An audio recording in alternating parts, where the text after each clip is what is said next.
Hey, good morning, friends. Mark Holmes here with my buddy Cowboy Joe Boo, and as always, thank you guys for watching, commenting, and subscribing to the Joe Boo Sports Report. Without you guys, this literally does not work.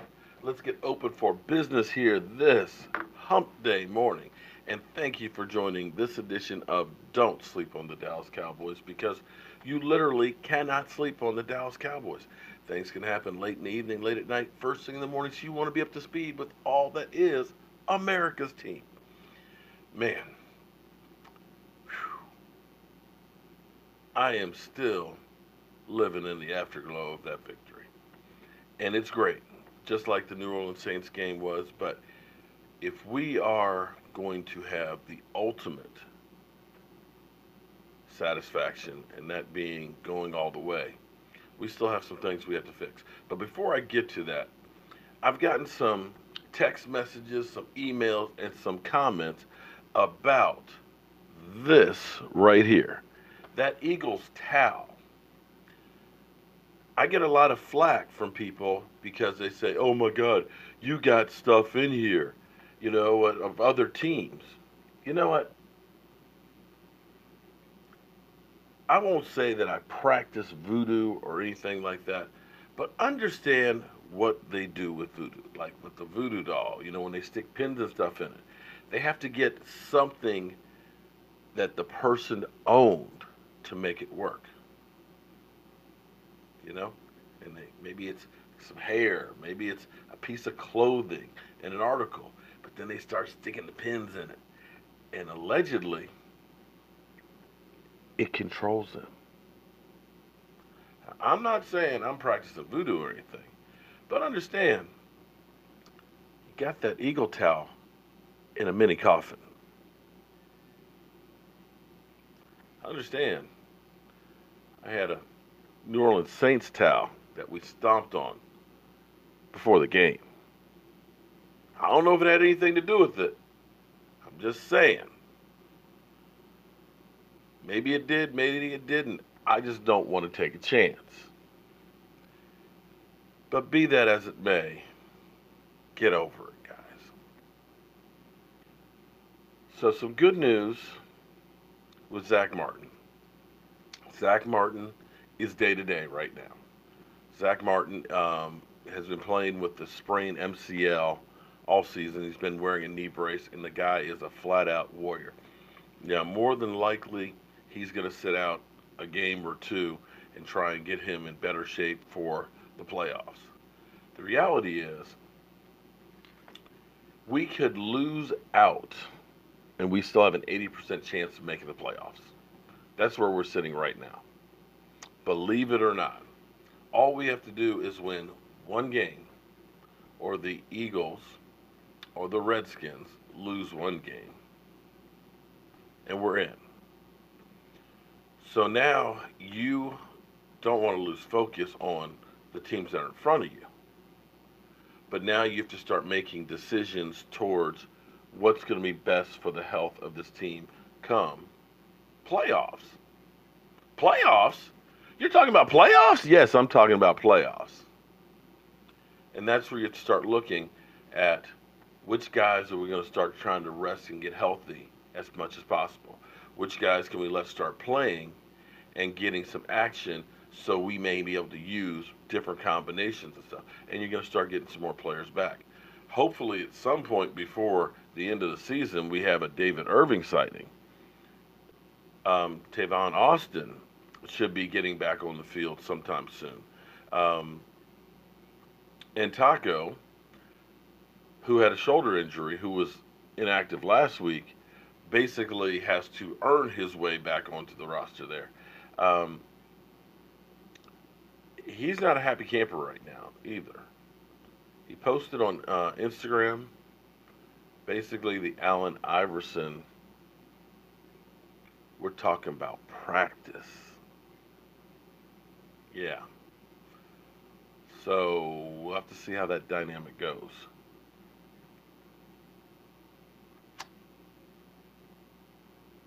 We all know I am a fan of Dak Prescott.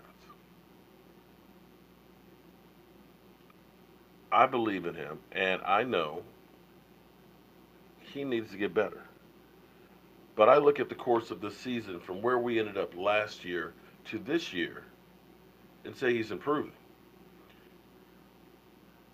And this is a debate that immediately once I start talking about this, I get all the trolls in here. You're an idiot. He sucks ass, this, that, and the other.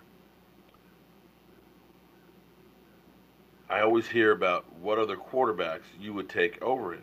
Because the thing that I think a lot of people, and maybe it's fantasy football. I don't do fantasy football. For me, to try and pick a player on the Redskins or the Eagles to be on my fantasy team, it just does not seem natural. It's like cats sleeping with dogs. You just don't have it. So I don't do fantasy football. I don't care about numbers. The only number I care about is how many wins I get. And so many people will say, oh, I'll take Carson Wentz over Dak. Carson Wentz is head and shoulders above Dak Prescott. I hear people say, Kirk Cousins. I'd take Kirk Cousins over Dak Prescott anytime. Look at the numbers. Numbers don't tell the whole story.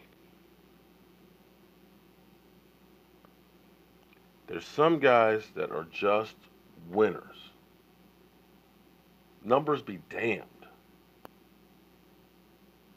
Kirk Cousins got the numbers.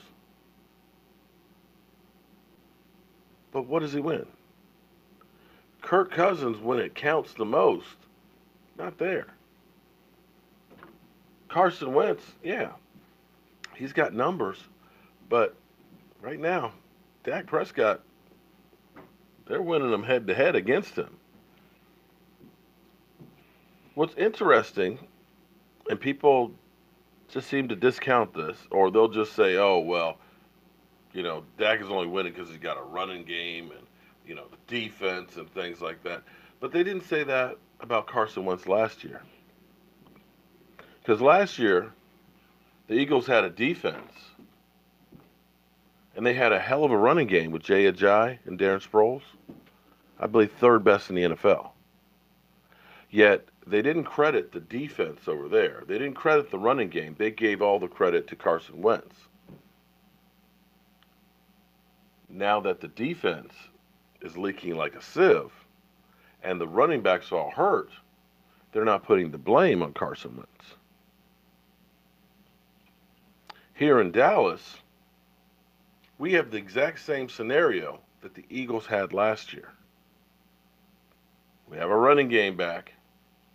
We got our defense.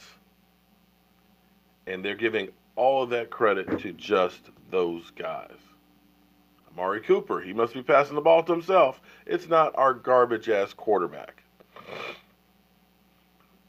But you look at Carson Wentz now. Team's not winning.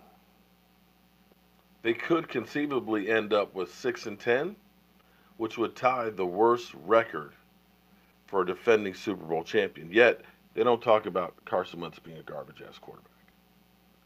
And here's the thing when I talk about winners. When the game's on the line, who do you want to have the ball? If you got to have a drive to win the game, are you going to take Kirk Cousins or are you going to take Dak Prescott? This is a real question. Are you going to take Kirk Cousins or Dak Prescott if you got to have one drive in the fourth quarter to win? How many are you going to take Kirk Cousins?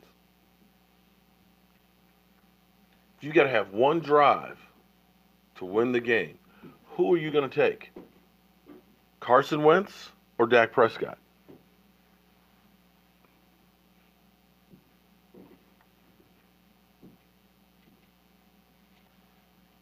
Here's what's amazing, because I want to make sure I get this right, so let me go ahead and read it. I usually have everything off the top of my head.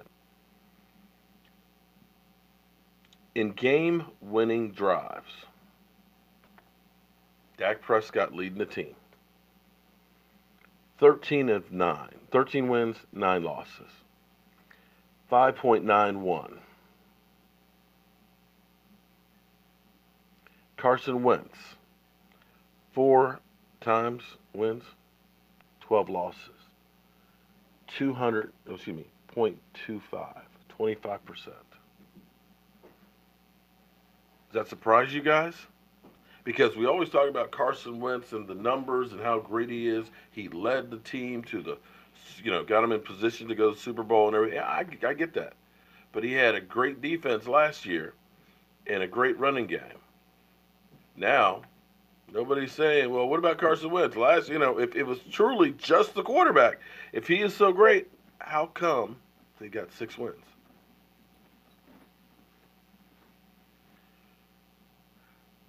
Dak Prescott has more game-winning drives this year than Carson Wentz has his whole career.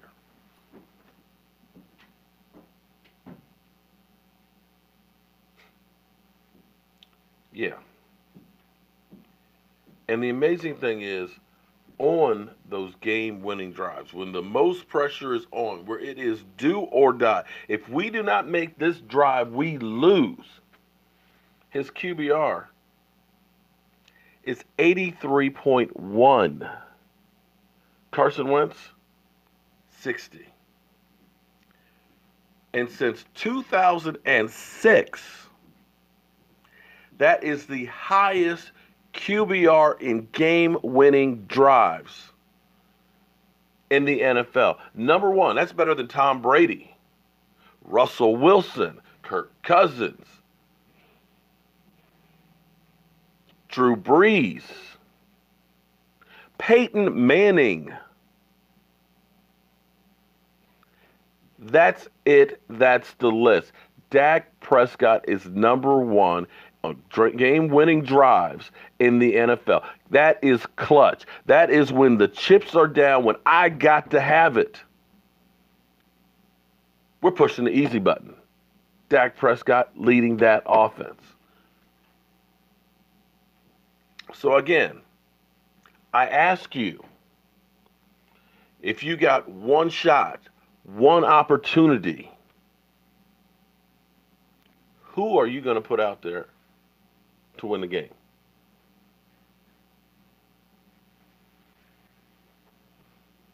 You guys can hate on him as much as you want, but the man is a winner, and I will bet my ass on that man. I'm Mark Holmes. And as always, I want to thank you guys for watching, commenting, and subscribing to the Joe Boo Sports Report.